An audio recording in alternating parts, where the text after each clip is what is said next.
امتى يكون الاس يو هو افضل اداه تسويقيه في الاورجانيك جروث استراتيجي بتاعت شركتك؟ في بعض المشاريع الاس يو بيكون مجرد اداه تسويق عاديه، لكن في بعض المشاريع الثانيه الاس يو بيكون جروث انجن لنمو حقيقي. الفرق هنا بيكون في الموديل، في التوقيت، في طبيعه السوق، وحجم المشروع نفسه. في الريل ده انا بس هقول عناوين بسيطه، لكن لو عايز تفصيل هتروح لفيديو تاني. امتى اروح للاس يو؟ اول حاجه هو بعد البرودكت ماركت فيت، يعني خلاص انت عرفت ان السوق محتاج منتجك، عارف شكل الاحتياج ده عامل ازاي، عرفت ارقامك، عرفت الكاك، عرفت المارجن. فالاس يو هو اصل مستدام، فبيعوز ان انت تصبر عليه، فينفعش انت تكون لسه بتجرب. فلو انت عديت المرحله دي فساعتها بيكون الاس يو هو جراث انجن ممتاز جدا لنمو شركتك. ثانيا الاس يو بيعشق التوسع، وبالتالي لو موقعك قابل للتوسع والبيزنس موديل بتاعك قابل للتوسع، فالاس يو بيشتغل باقصى قوته لما يكون في سكيلبل موديل للبيزنس بتاعك، يعني تقدر تتوسع بشكل افقي وعرضي بشكل ممتاز جدا، تقدر توسع في الكاتيجوريز، في اليوز كيسز، في الاحتياجات بتاعت العميل، وفي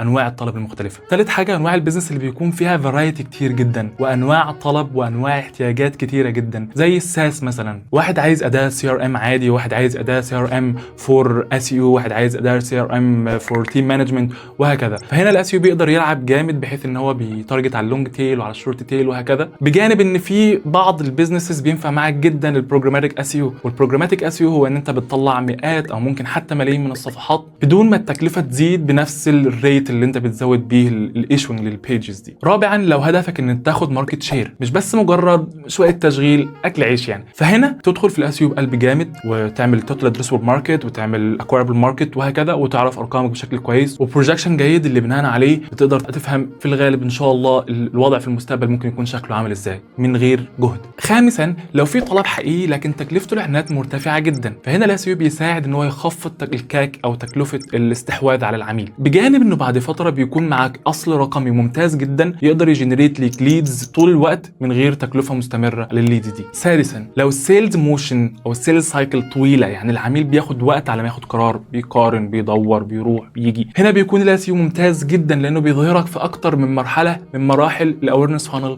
لليوزر. سابعا لازم يكون في طلب حقيقي ومستمر، ما يكونش في ترند او موسم او حاجه زي كده، لازم يكون حاجه مستمره تقدر تبني ليها اصل يصمد معاك طول الوقت. واخيرا الاس يو مش مجرد ماركتنج فانل بسيطه، وانما محتاج كوميتمنت عشان تقدر تطلع منه بنتائج جيده. فالاس يو بيحتاج عده شهور الى سنه على الاقل من العمل علشان تقدر تؤتي بثماره. طبعا ده كله بيكون وفقا لكي بي ايز وبروجكشن معينه، لكن برضه بيحتاج صبر وكوميتمنت، ما ينفعش تنتش نتشه وتجري، لازم تكمل. خاصه ان دايما بنعوز نيتريت ونمانوفر، لان في تعديلات كتيره جدا بتحصل في سواء كانت في الجوجل او كانت في الاي اي، فبنحتاج دايما مانوفر ونعدل، فما ينفعش ان احنا نبدا حاجه ونسيبها، لازم تفضل دايما مكمل عليها ويبقى في كوميتمنت واضح للمشروع. الخلاصه الاس يو ممكن يتحول لجراث انجن لاي بزنس، اولا بعد مرحله البرودكت ماركت فيت، ثانيا ان يكون البيزنس موديل قابل للتوسع، ثالثا يكون في ديماند حقيقي نقدر نكابتشر الديماند ده، رابعا يكون في رغبه في ان انت تاخد ماركت شير مش بس مجرد تشغيل بسيط. وقتها بيكون الاس يو مش مجرد اداه تسويق، بل جراث انجن واصل رقمي